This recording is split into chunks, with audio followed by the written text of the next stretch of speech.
πάρα πολύ μεγάλη νίκη. Η νίκη γίνεται ακόμα μεγαλύτερη επειδή η ΑΕΚ είναι μια πολύ σημαντική και σοβαρή ομάδα που έπαιξε επίσης πολύ καλά.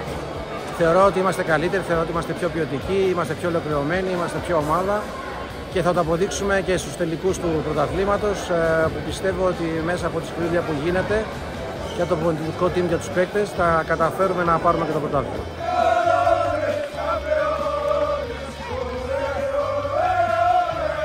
Οι σπόνσοροι μας είναι πολύ κοντά μας, τους ζούμε συνέχεια και στην καθημερινότητά μας με την υποστήριξή τους. Είναι πάρα πολύ σημαντικό. Ο ΑΣΕΔ είναι ένας σύλλογος που έχει ανάγκη από στήριξη, αλλά πάνω απ' όλα η στήριξη που σήμερα ήταν συγκινητική ήταν των φιλάθλων που γεμίσαν την κερκίδα του Κορυδαλού από τις πολύ μικρές ηλικίες, από τις ακαδημίες μας, από τους μικρούς μας πρωταθλητές μέχρι τους μεγάλους μας. Είμαστε όλοι μαζί ενωμένοι σε αυτή την πολύ μεγάλη στιγμή του συλλόγου. Άλλο ένα κύπελο για τον Δούκα. Πάμε δυνατά τώρα και για το πρωτάθλημα.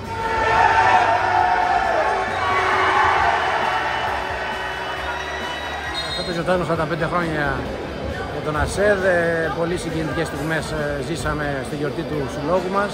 Προφανώς άλλη μια κούπα προστίθεται σε όλη αυτή την προσπάθεια και επιβεβαιώνει ότι κάνουμε μια πολύ καλή και πολύ σκληρή δουλειά από τις ακαδημίες μέχρι τις αντρικές ομάδες. Συγχαρητήρια Μαδάρα, συγχαρητήρια. Νομίζω ότι η κούπα αυτή είναι αποτέλεσμα της συνολικής μας εμφάνισης σε αυτό το μάτς. Γιατί αν εξαιρέσουμε ένα τρίλεπτο τετράλεπτο στο οποίο ατονίσαμε και δεχτήκαμε κάποια γκολ και σοβαριστήκαμε, σε όλο το υπόλοιπο μάτς ήμασταν πολύ καλύτεροι. Είχαμε συνεχώς το προβάδισμα και νομίζω ότι το αποτέλεσμα αυτό μας δικαιώνει.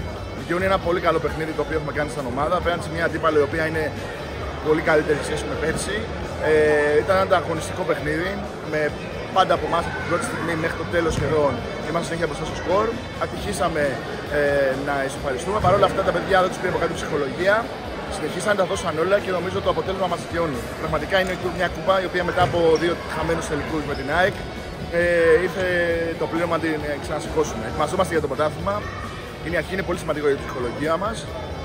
Και νομίζω ότι πάμε να κλείσουμε ιδανικά τη χρονιά αυτή για να πανηγυρίσουμε το τέταρτο συνεχόμενο πρωτάθλημα.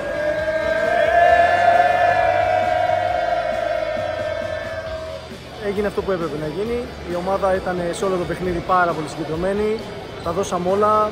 Διαχειριστήκαμε πάρα πολύ δύσκολες καταστάσεις και πάρα πολλές ανατροπές στο παιχνίδι, που είναι πάρα πολύ δύσκολο σαν κάθε φορά αυτό να συμβεί, να αντιδράσει η ομάδα και να έχει τα ψυχικά αποθέματα να το κάνει.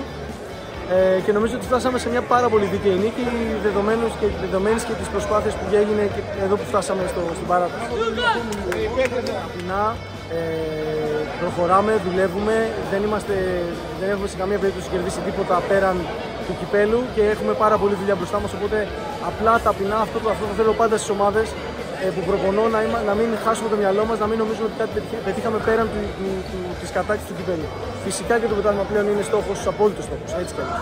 Τι είχε σήμερα ο Δούκας που του έδωσε τη νίκη και το κύπελο? Πολύ μεγάλη καρδιά.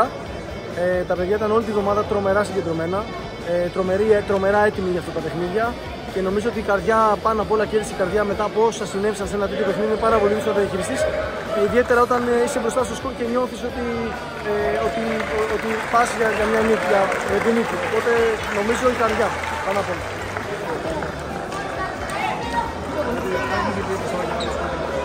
Είχαμε προετοιμαστεί αρκετά καλά για αυτό το μάτς. Ξέραμε ότι θα είναι μια μάχη και όντως εξελίχθηκε ενώ στην αρχή το σκορ ήταν και η πλαστικά γέρνε πολύ υπέρ μας. Ισορρόπηση, γιατί και η ΑΕΚ είναι μια πάρα πολύ καλή ομάδα. Ίσως η πιο αμφίροπη αναμέτρηση μέχρι στιγμής των δύο ομάδων. Η ατμόσφαιρα ήταν φοβερή και οι φίλοι της ΑΕΚ βάλαν το χεράκι τους αυτό. Όντως, ευτυχώς δεν πήγαμε στα πέναλτι για άλλη μια φορά, γιατί είχαμε αμφισβητηθεί στη διαδικασία το πέναλτι λόγω του ότι περιέχει και ένα ποσοστό τύχης. Είμαστε κυπελούχοι και προχωράμε τώρα στους τελικούς προγραμμάτων.